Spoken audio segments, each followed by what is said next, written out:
L'Esprit de Dieu ne nous a pas été donné pour la peur, mais pour la force, la sagesse et la maîtrise de soi, déclare l'apôtre Paul dans sa lettre à Timothée, et cette parole résonne aujourd'hui comme un appel brûlant adressé à tous ceux qui marchent avec le Christ. Frère, sœur, as-tu déjà senti ces élans intérieurs que tu n'arrives pas à contenir? Ces paroles qui dépassent ta pensée, ces gestes impulsifs, ces combats invisibles qui s'élèvent en toi? La maîtrise de soi n'est pas seulement une discipline humaine, c'est un fruit de l'esprit, un signe que le ciel travaille notre cœur. Avant d'aller plus loin, je t'invite à manifester ton engagement. Aime cette vidéo, abonne-toi à la chaîne La Lumière du Monde et laisse dans les commentaires cette déclaration prophétique. Seigneur, façonne mon cœur. Reste jusqu'à la fin, car nous allons explorer ensemble 10 gestes inspirés des Écritures, 10 gestes qui transforment profondément et ouvrent les portes d'une vie conduite par l'Esprit. Et une prière finale t'attend pour que cette parole devienne puissance dans ta vie. La maîtrise de soi est profondément enracinée dans la révélation biblique.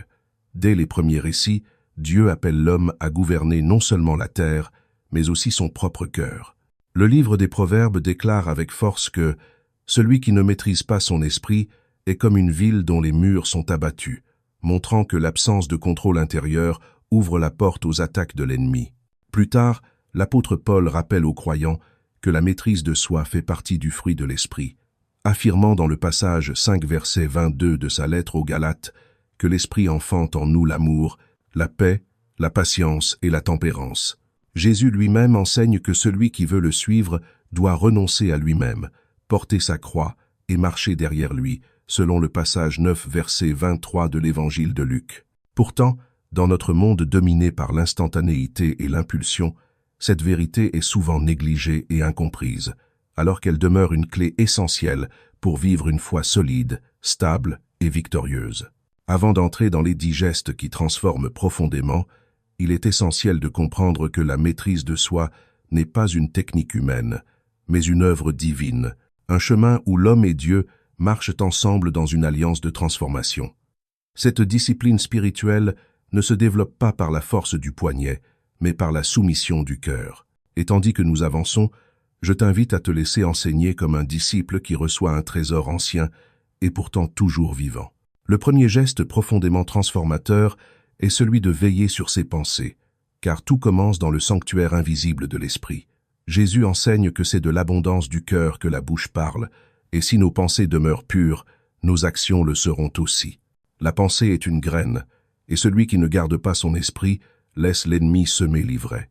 Mais celui qui confie chaque idée, chaque impulsion, chaque désir à Dieu, devient semblable à cet homme sage dont parle Jésus, celui qui construit sa maison sur le roc. Le second geste est la discipline de la parole, car l'épître de Jacques affirme que la langue est un petit membre qui peut enflammer toute une forêt. Maîtriser ses paroles, c'est apprendre à laisser l'esprit prendre le gouvernail de notre bouche. Cela signifie parler avec douceur, vérité, discernement, et refuser de laisser sortir ce qui blesse sans édifier. Le troisième geste est celui de gouverner ses émotions, non pas en les réprimant, mais en les offrant au Seigneur comme un sacrifice vivant. Jésus pleura, Jésus se réjouit, Jésus fut ému de compassion, mais aucune émotion ne l'éloigna jamais de la volonté de son Père. Et ceux qui suivent le Christ apprennent à discerner ce qui vient de l'âme, ce qui vient de l'esprit, et à donner à Dieu ce qui bouillonne pour qu'il le transforme. Le quatrième geste est celui de sanctifier ses désirs, car l'apôtre Paul enseigne que la chair a ses passions, mais que ceux qui appartiennent au Christ ont crucifié la chair dans le passage 5 verset 24 de sa lettre aux Galates. Sanctifier ses désirs signifie les examiner devant Dieu, les purifier par la prière et choisir ce qui glorifie le ciel. Le cinquième geste est l'obéissance rapide, une habitude spirituelle qui ferme la porte à l'impulsivité. Lorsque l'Esprit parle, celui qui veut grandir en maîtrise de soi apprend à obéir sans tarder, car chaque retard donne à la chair une nouvelle occasion de prendre le dessus. Et si cette vidéo t'édifie déjà, je t'invite à aimer ce contenu et à t'abonner à la chaîne La Lumière du Monde, afin de ne manquer aucune révélation qui peut fortifier ta marche avec Dieu.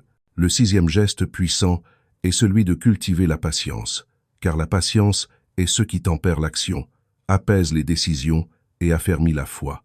La patience est le terrain fertile où la maîtrise de soi prend racine. Ceux qui apprennent à attendre la direction de Dieu voient leurs impulsions s'apaiser, leurs choix s'éclairer et leur cœur se stabiliser. Le 7e geste consiste à surveiller les influences qui nourrissent notre esprit. Paul exhorte dans sa lettre aux Corinthiens à ne pas se laisser corrompre par les mauvaises compagnies. Et cela vaut aussi pour les paroles que nous écoutons, les images que nous regardons, les atmosphères dans lesquelles nous demeurons. Un cœur exposé aux influences toxiques deviendra fragile, mais un cœur exposé à la sagesse du ciel deviendra fort.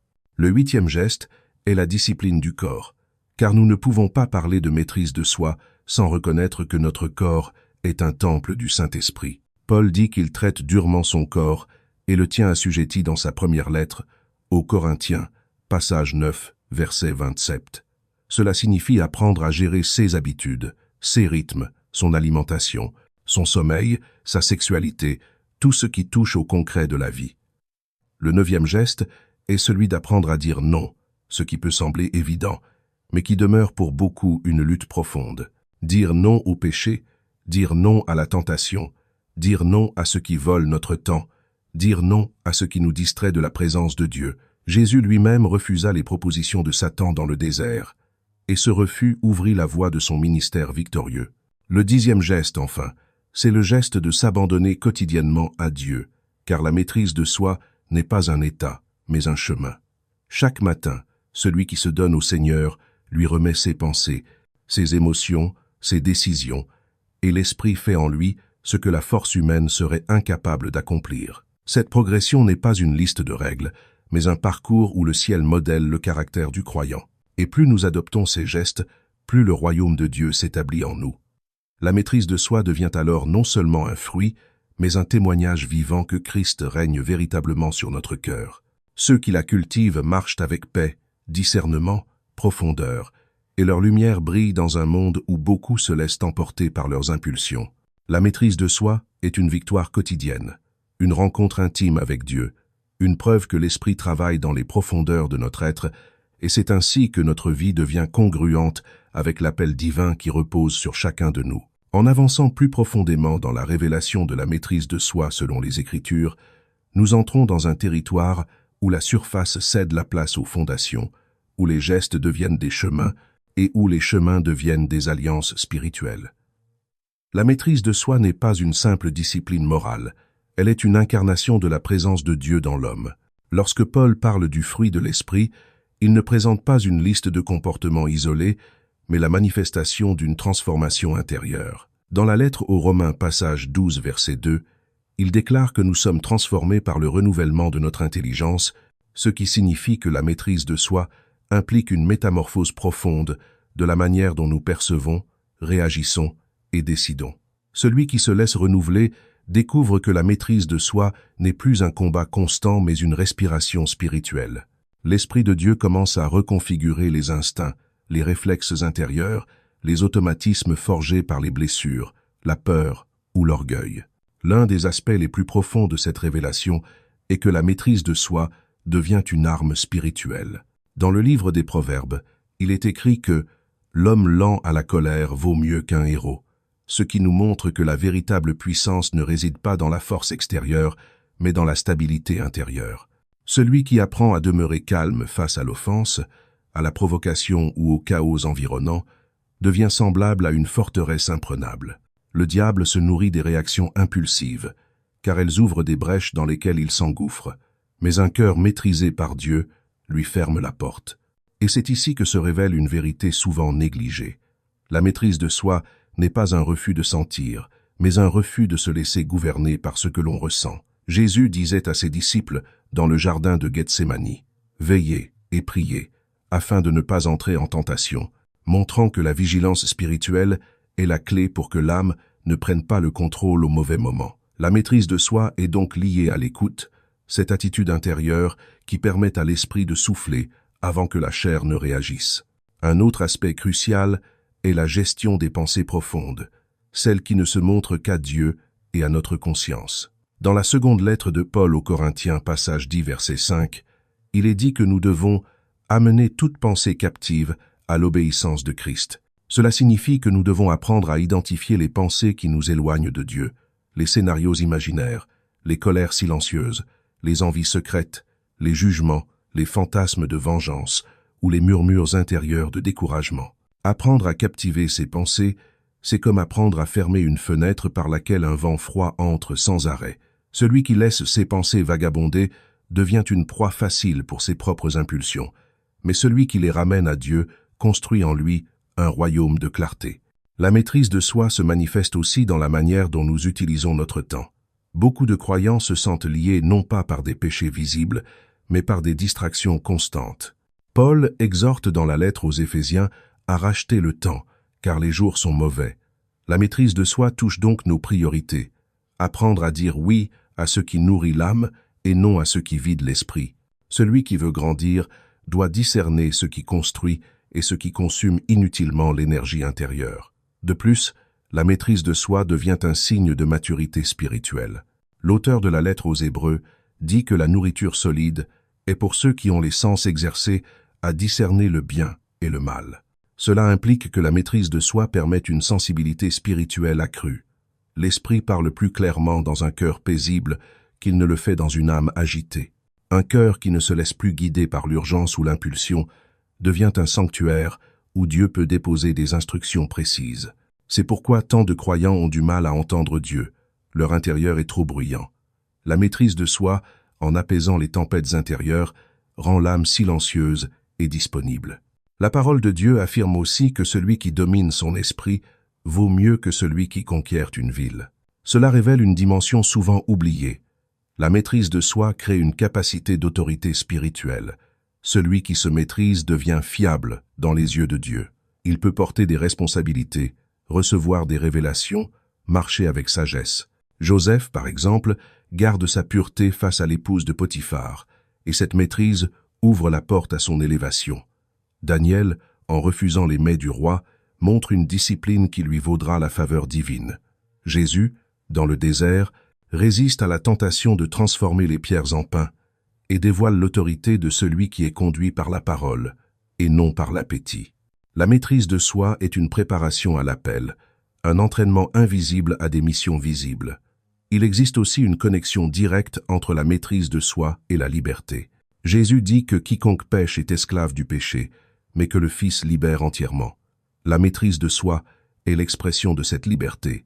Ce n'est plus la chair qui décide, mais l'esprit. Ce n'est plus l'habitude qui dicte la direction, mais la volonté de Dieu. Là où il y a maîtrise de soi, il y a victoire. Là où il y a impulsivité, il y a servitude. La maîtrise de soi est donc une délivrance autant qu'une discipline. Elle nous délivre de nous-mêmes, de nos tendances destructrices, de nos réactions héritées du passé, de notre impatience, de nos paroles regrettables, de nos actes irréfléchis. Et plus nous avançons dans cette liberté, plus nous devenons semblables à Christ. Un autre mystère puissant est que la maîtrise de soi ouvre la porte à la paix intérieure. Le prophète Ésaïe déclare que Dieu garde dans une paix parfaite ceux dont le cœur s'appuie sur lui. La paix est le parfum de la maîtrise de soi. Une âme maîtrisée n'est plus emportée par les vagues du monde, elle demeure ancrée.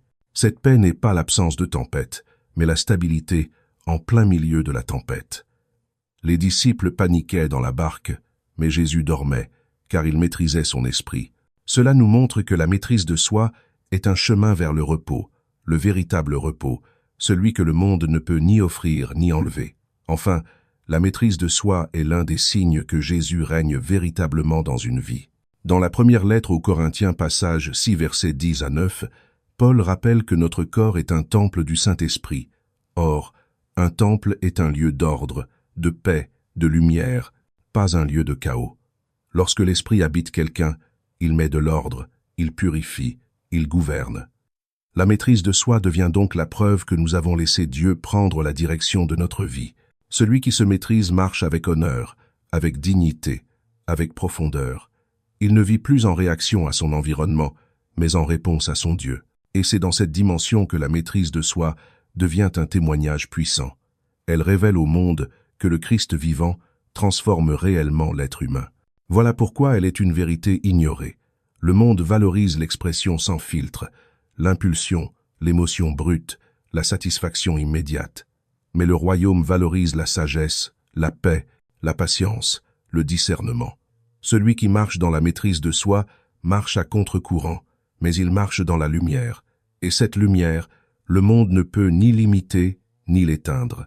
Avant de plonger dans les applications concrètes, il est essentiel de comprendre que chaque vérité révélée par Dieu devient vivante, seulement lorsqu'elle est pratiquée avec constance. La maîtrise de soi n'est pas seulement une compréhension, c'est une marche, une respiration quotidienne, une fidélité silencieuse qui ouvre les portes de la transformation. C'est pourquoi cette section t'invite à passer de la révélation à l'action, afin que ce que l'Esprit a semé en toi puisse porter un fruit durable.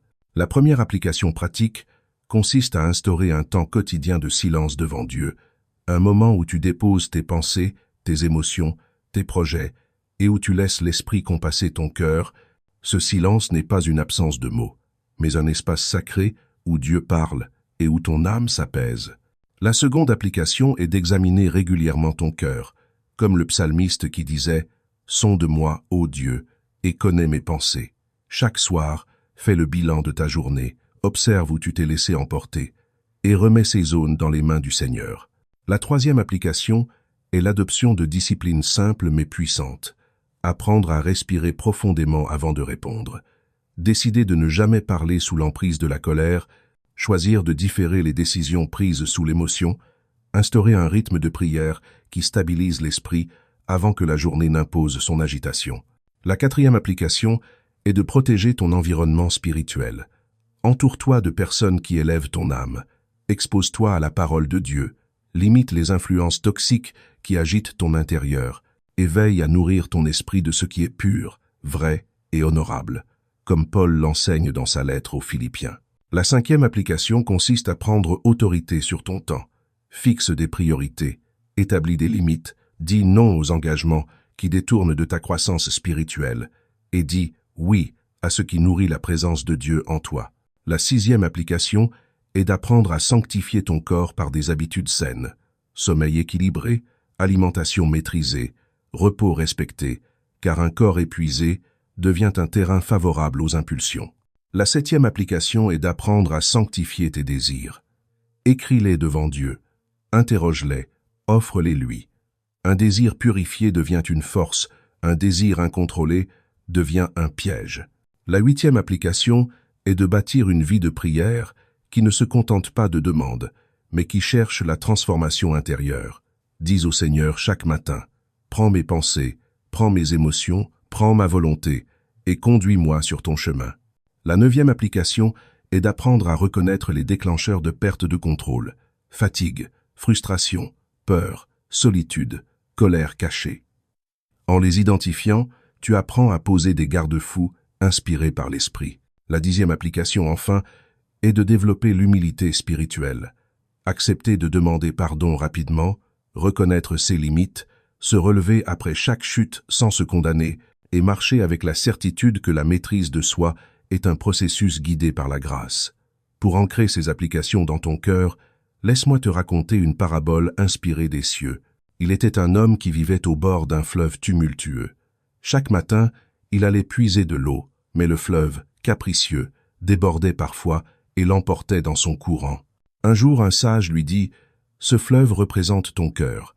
Tu ne pourras jamais arrêter son courant, mais tu peux apprendre à construire des berges. » L'homme écouta. Il commença par ramasser des pierres, une par une.